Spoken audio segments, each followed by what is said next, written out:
Vou deixar aqui primeiramente com vocês essa notícia, né, do mês passado. Até vou deixar o post lá no Instagram do bilionário, o Abílio Diniz, que postou essa foto junto com o Ronaldo, né? Naquele dia ainda foi o jogo entre Cruzeiro e Fortaleza, que ele colocou o seguinte na legenda, lá no último dia 21 de novembro. Tem um mês, né, exatamente, que eu tô gravando esse vídeo.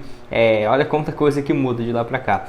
Ele colocou o seguinte, ó: esse final de semana estive com o Ronaldo Fenômeno e ele estava muito feliz com a vitória do Cruzeiro contra o Fortaleza. Primeiro jogo sob o comando, né, do Paulo Autuori, grande homem e grande treinador, que ganhamos juntos, né, o Mundial no São Paulo. Eu assisti com ele no banco de reservas os 2 jogos do Mundial no Japão. Inesquecível vitória sobre o Liverpool por 1-0, com gol de Mineiro e grandes defesas, né, de Rogério Ceni. Quero desejar sucessos ao Ronaldo nessa fase de sua vida como empresário. Ele trabalha firme e com dedicação e amor, merece ter sucesso, né? Disse então o Abílio Diniz, que se você não ligou o nome à pessoa, né, é o fundador então do Pão de Açúcar, já está aí com 86 anos e uma boa forma física, né? Até mesmo bem ativo lá nas suas redes sociais.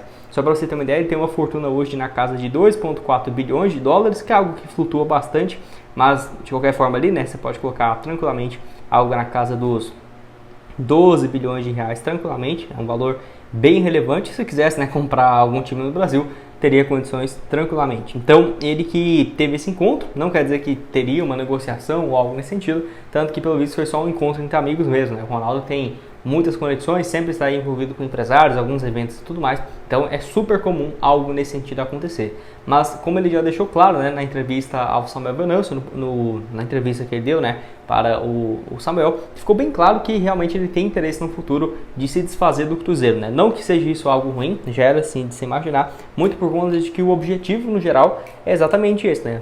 Você vai lá, compra um clube, ainda mais o Cruzeiro que estava na Black Friday, né, com 50%, 60% off, do que poderia valer até mesmo naquela época, que tudo bem, tem as dívidas de 1 bilhão de reais que tem que ser pagas, mas é inevitável falar que o Cruzeiro foi vendido na teoria por 400 milhões, né? Que foi um valor que é bem baixo, mas que pelo o que o Cruzeiro estava na época ali, ó, foi oferecido para mais de 40 possíveis investidores e nenhum aceitou. Então claramente não era um negócio fácil assim de se imaginar que poderia dar essa volta por cima, e até hoje não está, né? O Cruzeiro não está totalmente equilibrado em relação às receitas, em relação às suas finanças, dívidas, está indo para esse caminho. Eu diria que vai ter um longo trabalho aí, ó, de pelo menos uns 2, 3, 4 anos para o Cruzeiro voltar a ser o que era antes e obviamente, né, diminuir em relação aos gastos, em relação às dívidas, né, que tem atualmente. O próprio Ronaldo falou que só de pagamento de dívidas hoje é na casa de 1 milhão de reais por mês, né? Que seria um valor ali para trazer um Everton Ribeiro, por exemplo. Então faz muita diferença, ainda mais no primeiro ano de Série A.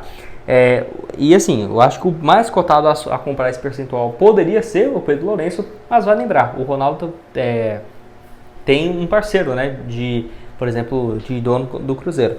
Eu não ficaria surpreso se o Pedro Lourenço fosse ele e mais outra pessoa, um dono do clube, né? Ou até mesmo um fundo internacional. Até porque se você for ver, se o Cruzeiro chegar no ponto, né, que vai estar tendo uma receita alta, até mesmo com lucros e tudo mais, a possibilidade de ser negociado com um fundo é muito mais alta do que, por exemplo, na época que estava dando prejuízo. Eu inclusive estou bem curioso para ver qual vai ser o balanço desse último ano de 2023. Mas enfim, o Pedro Lourenço, eu acho que na minha opinião poderia ser o mais cotado para comprar esse percentual restante, muito por conta dele já ser dono, né, das ações do Cruzeiro, ter comprado 20% por algo na casa de 100 milhões de reais, 70 milhões em dinheiro e outros 70 milhões em dinheiro e 30 milhões que ele já tinha de dívidas, né, com o clube, e acabou entrando na SAF. Até o Ronaldo deixa claro que o Pedro Lourenço tem interesse demais em contratações de jogadores, sempre tentando trazer atletas. Lembrando que ele já foi fundamental na vinda do Matheus Pereira. Se não fosse o Pedro Lourenço, o Matheus Pereira não ia ter chegado no Cruzeiro. E também no caso de que ele é muito cruzeirense, que poderia no futuro ter esse repasse das ações.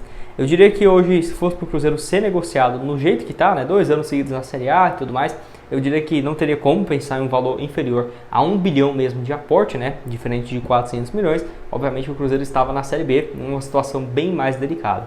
Mas se você for considerar assim, daqui uns pelo menos 5, 6 anos, que eu acho que o Ronaldo possa pensar, né, em vender o clube, porque eu não acho que vai ser algo do dia para a noite não, acho que vai demorar um pouco ainda, acho que o Cruzeiro tem muito potencial pela frente. Até as metas do Ronaldo está estabelecido, né? Tem metas lá até para 2030, né? 2028. Então, eu acho bem provável que ele venda o clube nos próximos 5, 6 anos, para sair totalmente, sabe? Eu acho muito difícil. Então, eu acho que se for para vender, daqui a um tempo o Cruzeiro pode estar avaliado ali tranquilamente em 1 bilhão de dólares, sabe? Daqui realmente 10 anos, 7, 8, porque o mercado em si de SAFs no Brasil tem crescido bastante. Se você for analisar, cada vez mais os valores têm sido mais altos. Hoje, se você for comprar um time, então, por 400 milhões de reais.